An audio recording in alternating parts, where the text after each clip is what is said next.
សំឡឹងកែវភ្នែកបងស្រពេលស្ងួនញ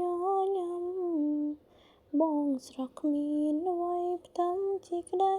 សង្ឃឹមនៃជីវិតអូន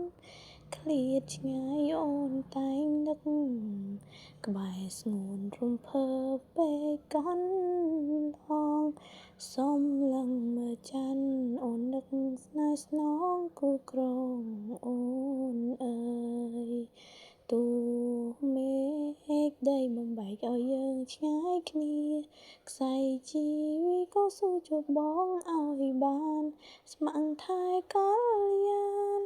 សូនប្រាណក៏អូនមិនស្ដាយអរគុណដល់និស្ស័យដែលឲ្យរូបថ្លៃជាគូនឹងអូនប្រគល់ជីវិតដួងចិត្តឲ្យអូនគ្រប់គ្រងរក្សាបងគឺជាកែវភ្នែកបងម្នាក់គត់ដែលចិត្តប្រាថ្នាសូមសងសច្ចាកើតជាតិណារួមរស់ក្បែរបងគ្រប់ជាតិ